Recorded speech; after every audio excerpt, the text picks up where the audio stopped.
अस्सलाम वालेकुम नाज़रीन, आप देख रहे हैं प्रोग्राम गोया और मैं हूं अरसलान खालिद। आज के प्रोग्राम में 3 अहम खबरें हैं आज की जिन पर हम बात करेंगे।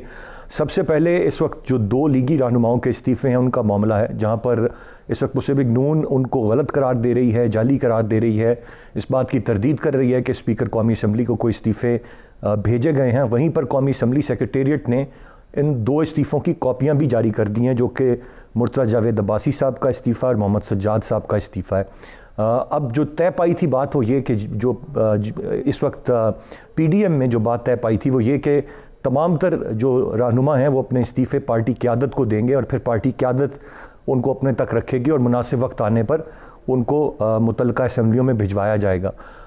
अब ये बात समझ से बालातर है कि ये 2 इस्तीफ़े इन 2 अरकान ने आया भेजे नहीं भेजे, क्या कौमी असम्बली सेक्रेटेरिएट ये 2 जाली इस्तीफ़े इस वक्त फ्लोट कर रहा है या 2 जाली इस्तीफ़ों की बात कर रहा है। बहरहाल इस सारे मामले में अब तलब किया गया इन दोनों रहनुमाओं को जो कि पेश होंगे कौमी असम्बली के स्पीकर के सामने, और अगर वो पेश नहीं होते तो इनके इस्तीफ़ों को मंजूर कर लिया जाएगा।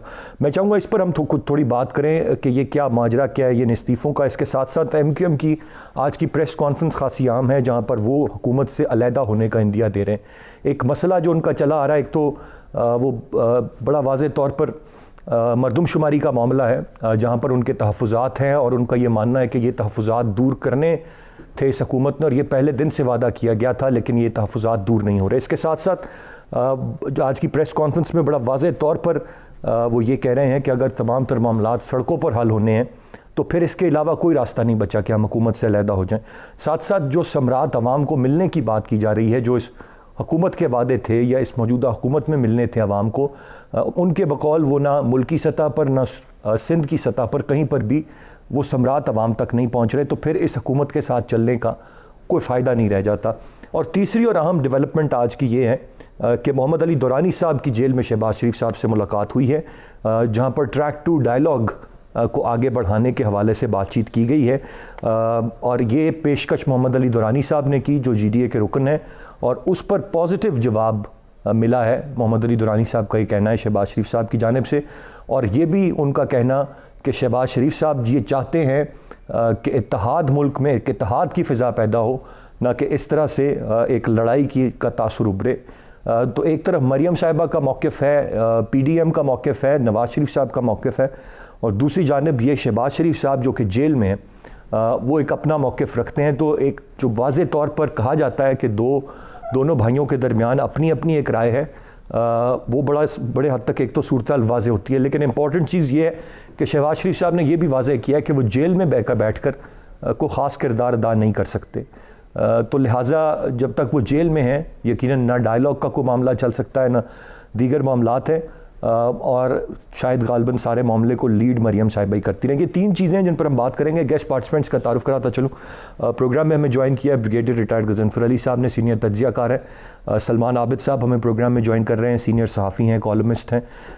और अनीका निसार हमारे साथ प्रोग्राम में मौजूद हैं, एंकर पर्सन हैं, जर्नलिस्ट हैं, तज्ज़ियाकार।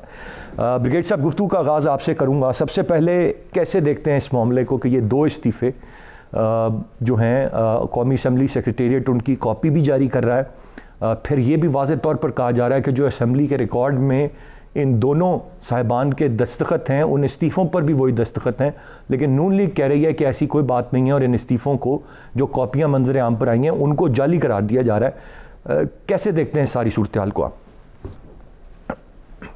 नून लीग की लीडरशिप तो जो उनकी टॉप की जो लीडरशिप है और ख़ास तौर पे जो नवाज शरीफ और उससे रिलेटेड फैमिली है, वो तो आपको पता है दे आर हैबिचुअल लायर्स। झूठों का अगर कोई तमगा होता तो उनकी पूरी लोगों पे समझ गया होता और उसको लीडिंग उसको मरियम नवाज़ को अभी तक मिल गया होता। तो वो जहाँ तक तो नून लीग के स्टांस का ताल्लुक़ है, मेरा ख्याल it is based on hypocrisy, वो झूठ के ऊपर टोटली मबनी है। अब ये 2 इंडिविजुअल्स का मामला है, इसके अंदर कोई रॉकेट साइंस नहीं है, कोई इसके अंदर बहुत बड़ा कोई राज नहीं छुपा हुआ है। 2 इंडिविजुअल्स हैं, उनका इस्तीफ़ा मिला है। आपके पास अगर आप दस्तखतों को कंपेयर करना चाहते हैं तो फोरेंसिक लैब यहाँ पे मौजूद है, जो आई थिंक वो उन दस्तखतों को कंपेयर करने के लिए, रिपोर्ट जारी करने के लिए ज़्यादा से ज़्यादा 1 दिन लेती है। वो दस्तखतों की कापी उनको भेज दे, फोरेंसिक से मंगा ले कि ये जाली हैं या दस्तखत सही हैं। अब जब कौमी असम्बली के सेक्रेटेरिएट और हमारे जितने भी पॉलिटिशियन हैं आप जिस पॉलिटिशियन या सिलेक्टेड फजलुर रहमान को उठा लें या बाकी किसी को भी उठा लें, वो हमेशा जब भी कोई चीज़ होती है तो वो रेफ़र करते हैं असम्बली की तरफ कि जी assembly is the representative of the people, और असम्बली में डिस्कशन होगी और असम्बली से लेजिस्लेशन होनी चाहिए और असम्बली से जी।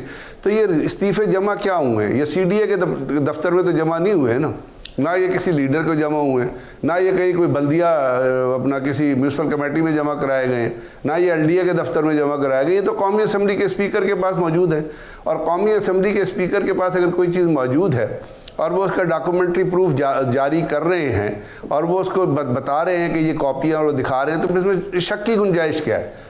कौन सा इसमें मतलब है, कौन सा इसमें कोई अमेरिका से इस्तीफे आए हैं कि जी वो कहेंगे जी जो कि फ़्लाइट लेट हो गई थी तो ये उन्होंने डिस्पैच तो किए थे, 6 महीने पहले पहुँचे, आज हमारे पास है क्योंकि कोविड आ गया था। ऐसी कोई चीज़ नहीं है। इस्लामाबाद के अंदर वो मौजूद हैं, वो इस्तीफे आए हैं, उनका फोरेंसिक कराएं। और PMLN तो पार्टी है ना जिसके वो मेंबर्स हैं। PML तो झूठ बोलेगी, मतलब वो सच बताएंगे, उन्होंने आज तक सच बताया है। उनकी लीडर मरियम जो है सफदर जो है, उसने वो टेलीविज़न चैनल पे कहा था कि मेरे तो भाई कोई जायदाद है ही कोई नहीं, मेरे तो कुछ है ही नहीं, और आशा स्टेटमेंट में कोट कर सकता हूँ वहाँ पे जो उनकी झूठ। आगे बढ़ना चाहूँगा, सलमान आबिद साहब का पॉइंट ऑफ व्यू यहाँ पर लूँगा। सलमान साहब, आप कैसे देखते हैं, क्या ये कोई शाह से शाह के वफादार ज़्यादा हैं? अपने 2 लोग ही क्यों इस्तीफ़े ऐसे भेज देंगे? और फिर अगर इस्तीफ़े भेज ही दिए हैं उन्होंने, तो फिर किस तरह ढटाई से मुस्लिम लीग नून की क़यादत कह रही है कि जी ये गलत खबर है, ये इस्तीफ़े असली नहीं हैं, ये जाली हैं? ये एक अजीब सी कन्फ्यूजन है जो समझ से बालतर है। देखिए, बुनियादी बात यह कि जो मजमूई तौर पे जो इस्तीफ़ों की सियासत है उस पर सवालिया निशान लग चुका है, क्योंकि मुस्लिम लीग नून हो या पीपल्स पार्टी हो, बुनियादी तौर पर इस्तीफ़ों के देने के हक में नहीं है।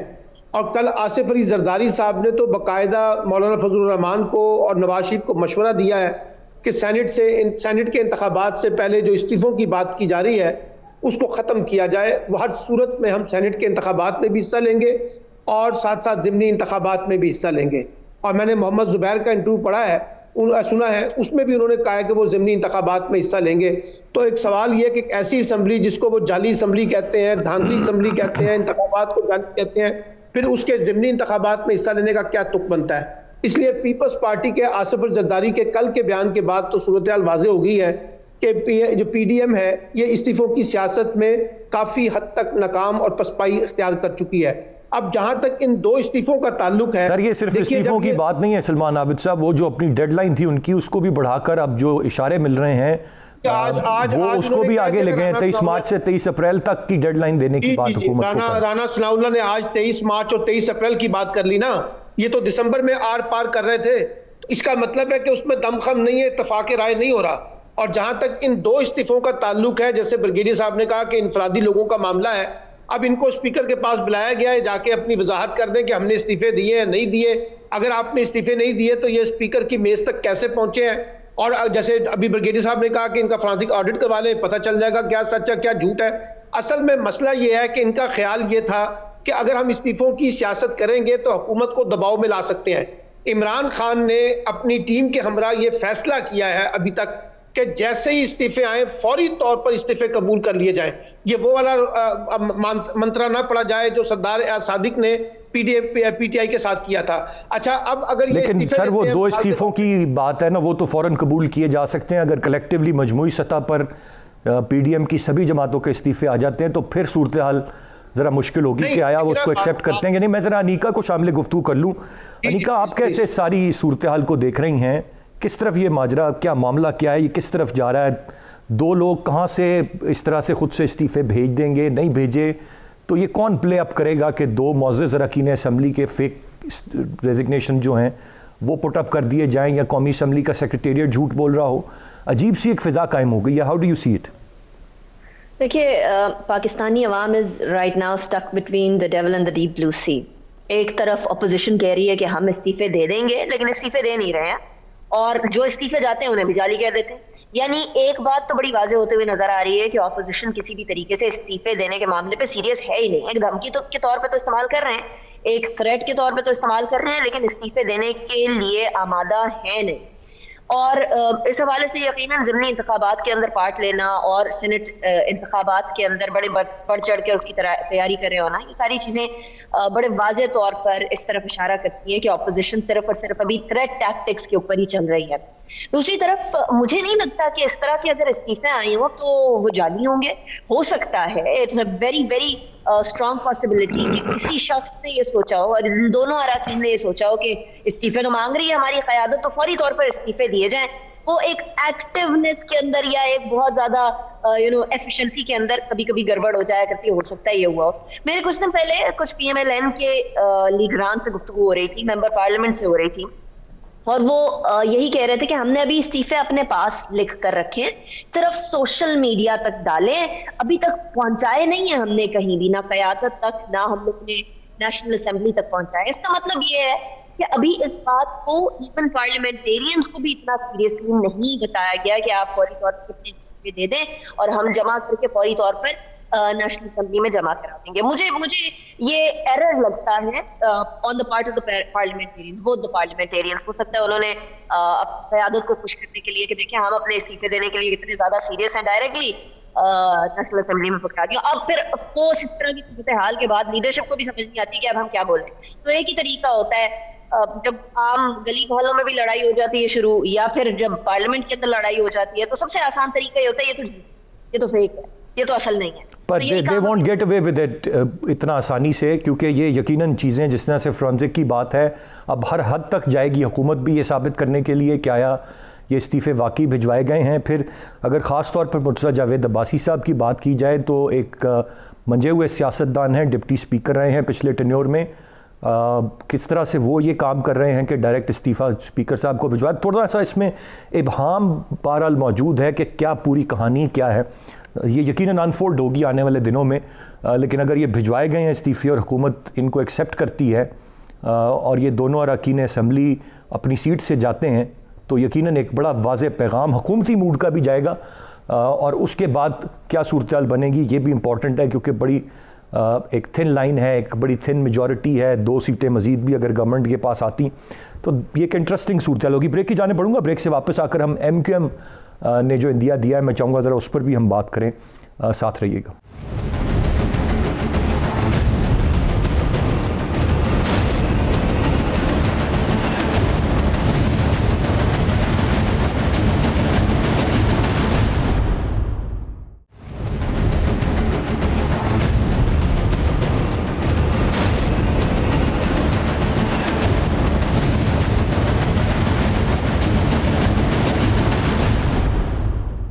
जी वेलकम बैक। ब्रिगेड साहब, आपने सुनी होगी MQM के रहनुमाओं की प्रेस कॉन्फ्रेंस, वफाकी वज़ीर भी इसमें मौजूद हैं, कन्वीनर खालिद मकबूल सिद्दीकी साहब भी मौजूद हैं, कह रहे हैं जो हम उम्मीद लगा कर बैठे थे वो नज़र नहीं आई। अगर जमहूरियत के सम्राट से पाकिस्तान के अवाम मुस्तफ़ीद ना हो वो बेमायनी है। ये थ्रेट है, ये वाकई अमली तौर पर MQM के आने वाले वक्त में अलहदा हो जाएगी, क्योंकि एक बड़ा आंख मचोली का एक मामला रहा जब ये पीपल्स पार्टी की सिंध में गवर्नमेंट थी और MQM साथ, आज नाराज़ और कल दोबारा राज़ी। यही मामला यहाँ भी चलेगा जो बाकी के रिमेनिंग 2.5 साल हैं उसमें। देखिए, जो आपके MQM की सियासत का जो वतीरा रहा है वो तो आपने अपने इब्तदाइये में एक्सप्लेन कर दिया कि आंख मचोली रोलर कोस्टर है, कभी ऊपर है कभी नीचे है, कभी कहते जा रहे हैं कभी कहते आ रहे हैं। लेकिन मेरा ख्याल इस दफ़ा जो रात जो मैं सुन रहा था और जो उनके लीडर्स ही कह रहे थे ख़ासतौर पर मरदमशुमारी के ऊपर कि जी हमने उसको एक्सेप्ट तो किया लेकिन डाइसेंटिंग नोट्स हमने उसमें लगाए। तो जहाँ तक मैं महसूस करता हूँ, मैं ये कह सकता हूँ कि जो कराची की मरदमशुमारी की जो एस्टीमेट्स हैं और जिस तरह हुकूमत ने कहा था उस पर कहीं ना कहीं कोई ना कोई पिटफॉल है, कहीं ना कोई फॉल्ट है। क्योंकि कराची की आबादी, आप भी कराची जाते रहते हैं, हमने भी कराची को बहुत डिटेल में देखा है, मैं वहाँ पोस्टेड भी बड़ा अरसा रहा हूँ। कराची की आबादी और लाहौर की आबादी बराबर नहीं हो सकती, it's there is a mark difference. और वो डिफरेंस मेरी नज़र में कराची और लाहौर की आबादी में कोई 60 से 70 लाख का डिफरेंस ज़रूर आना चाहिए। हालांकि ये भी एक फैक्ट है कि पूरे पाकिस्तान से लोग जाके कराची में रहते हैं और उनमें बहुत मेजॉरिटी ऐसी है जो अपने बैक इन देयर विलेजेस, अपने गांव में वो रजिस्टर हुए होते हैं, अपने गांव में वो मरदमशुमारी में काउंट हो रहे होते हैं, क्योंकि उनका परमानेंट एड्रेस जो होता है वो या पंजाब का होता है कि PK का होता है, किसी इस जगह का होता है जो लोग वहाँ काम करने गए होते हैं। लेकिन उसके बावजूद गवर्नमेंट को इस बात पे सोचना चाहिए कि ये अगर मर्दमशुमारी में कोई चीज़ आ रही है तो वो उसको उन ग्रीवियंसेस को एड्रेस करे, क्योंकि ये सिर्फ लोगों को गिनने का मामला तो नहीं है ना।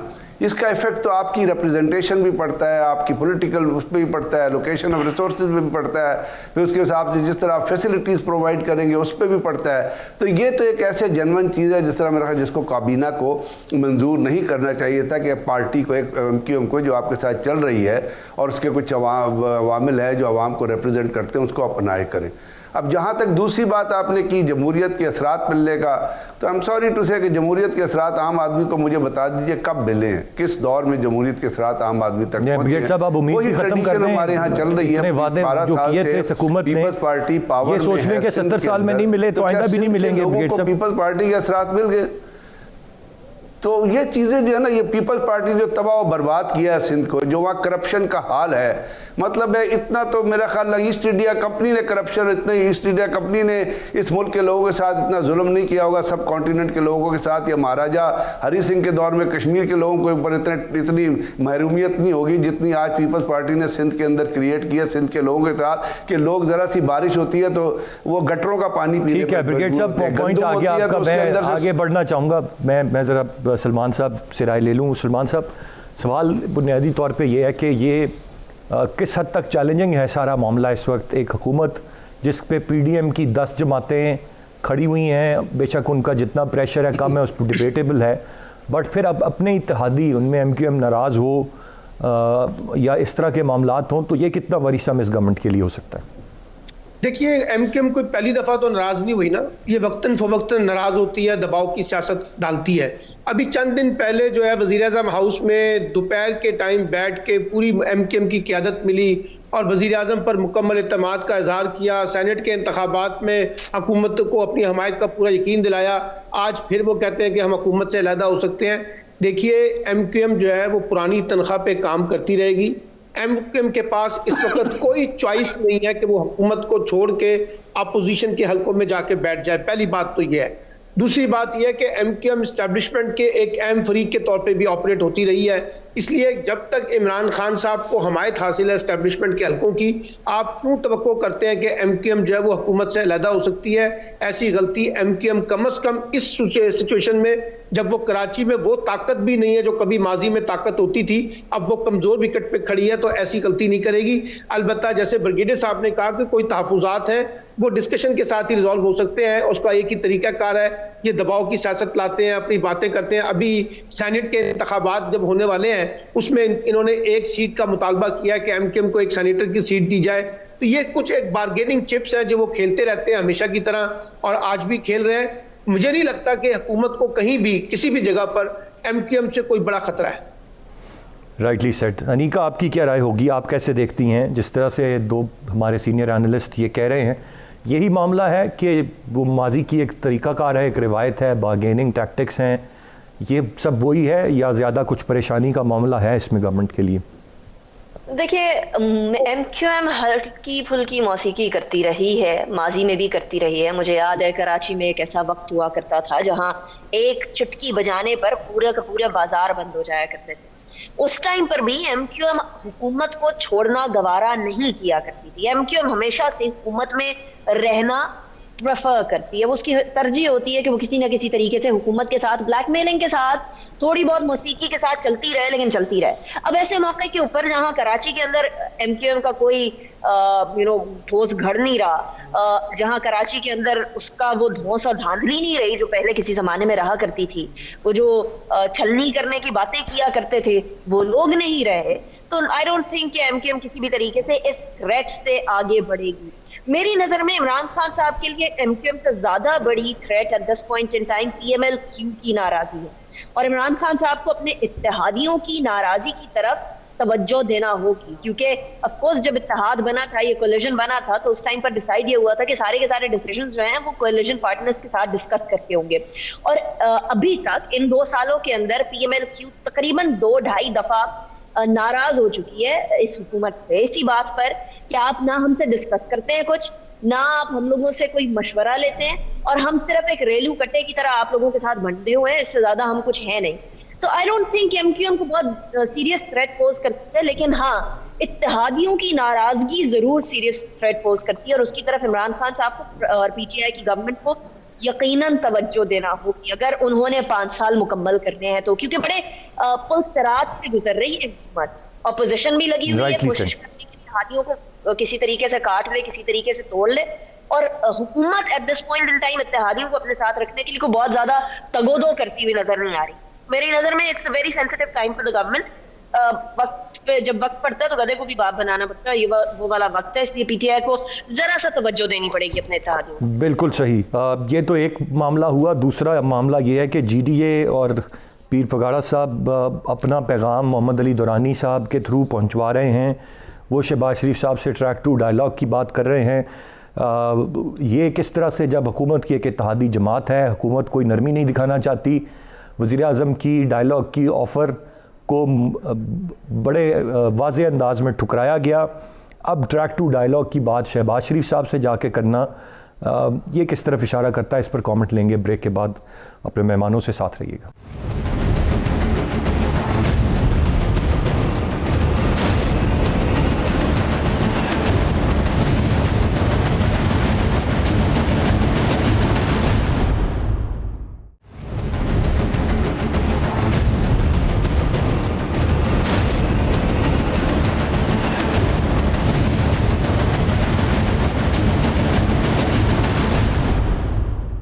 जी वेलकम बैक।